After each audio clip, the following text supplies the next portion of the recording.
नमस्ते दोस्तों। तो आज हम सीखेंगे how to prepare balance sheet. इसके लिए आपको ये फॉर्मेट है, ये फॉर्मेट में आज हम समझेंगे। तो उसके लिए आपको यहाँ फर्स्ट ऑफ ऑल यहाँ प्रोप्राइटर का जो बिजनेस है वो यहाँ डालने का है। उसके बाद प्रोप्राइटर का एड्रेस और प्रोप्राइटर का नेम, उसके बाद उसका पैन कार्ड, यहाँ trading and profit loss account. तो उसके बाद आपका जो फाइनेंशियल ईयर है वो यहाँ से डालने का है। आपका ट्रेडिंग का बिजनेस है तो ये इसके लिए आपको sale, opening stock, closing stock ये आपको लगता है। इसमें सेल्स वैल्यू जो है साल में वो यहाँ आपको यहाँ इनपुट करने का है। उसके बाद क्लोजिंग स्टॉक 31 मार्च 2021 इसका वैल्यू यहाँ आपको डालने का है। उसके बाद आपको साल में कितना परचेस हुए वाला है वो यहाँ आपको डालने का है। यहाँ आपका फ्रेट एक्सपेंसेस डायरेक्ट एक्सपेंसेस में आता है, ये यहाँ डाल सकते हैं। उसके बाद आपको इसके लिए क्या क्या खर्चा आता है, आपको सैलरी देना पड़ता है। उसके बाद आपका इलेक्ट्रिसिटी एक्सपेंसेस है। उसके बाद आपका व्हीकल रिपेयर मेंटेनेंस है। उसके बाद आपको बैंक इंटरेस्ट यहाँ क्यों आता है, क्योंकि सीसी के ऊपर जो इंटरेस्ट आप देते हैं तो उसका इंटरेस्ट यहाँ डायरेक्ट इनडायरेक्ट एक्सपेंसेस में यहाँ इंक्लूड होता है। लाइसेंस रिन्यूअल फ़ी, फूड लाइसेंस, इसका रिन्यूअल फ़ी यहाँ आपको डालना पड़ता है। लीगल कंसल्टेंसी फ़ी, उसके बाद आपका ट्रैवलिंग एक्सपेंसेस, उसके बाद आपका शॉप रेंट।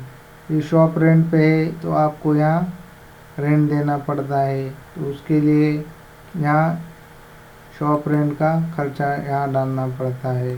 उसके बाद बैंक चार्जेस, आपको सेविंग अकाउंट पे जो बैंक चार्जेस कट लगते हैं वो चार्जेस यहाँ आपको डालने का है।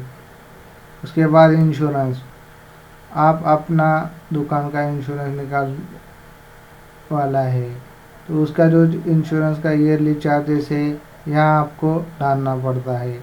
उसके बाद आपका telephone, mobile bill, printing stationery, shop expenses, miscellaneous expenses,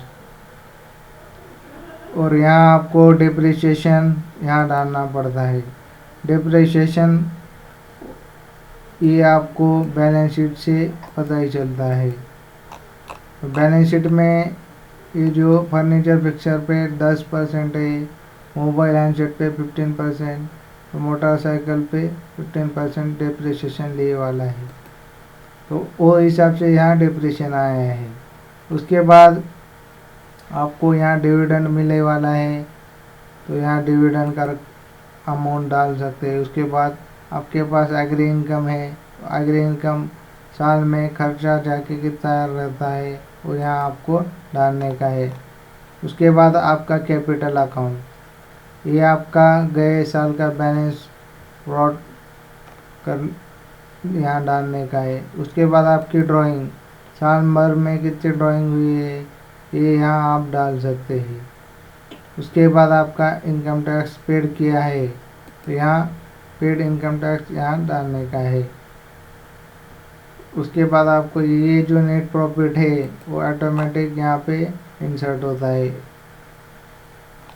तो उसके बाद आपको बैलेंस शीट में आपका फिक्स्ड एसेट क्या है ये यहाँ डाल सकते हैं। आपका घर है, फिर बाद में आपका फर्नीचर फिक्सर क्या है ये यहाँ डाल सकते हैं। उसके बाद मोबाइल हैंडसेट, उसके बाद मोटरसाइकिल, उसके बाद आपका इन्वेस्टमेंट गोल्ड ऑर्नामेंट, और यहाँ LIC आता है तो LIC का भी इन्वेस्टमेंट यहाँ आता है। उसके बाद आपका क्लोजिंग स्टॉक, उसके बाद सन्ड्री डेटर्स, उसके बाद loans and advance current asset में, और उसके बाद cash and bank balance, cash in hand कितना है ये यहाँ आपको टैली करके डालने का है। उसके बाद आपके जो बैंक का बैलेंस है 31 मार्च का वो यहाँ आपको इनपुट करने का है। उसके बाद ये लायबिलिटी साइड और एसेट साइड ये दोनों इक्वली आना चाहिए, तो बैलेंस शीट ये फॉर्मेट में आप बना सकते हैं। और जिसको बैलेंस शीट का फॉर्मेट चाहिए वो इस नंबर पे कॉल कर सकते हैं। तो सभी इस चैनल को लाइक और सब्सक्राइब ज़रूर कीजिए और अपने दोस्तों के साथ शेयर कीजिए। धन्यवाद।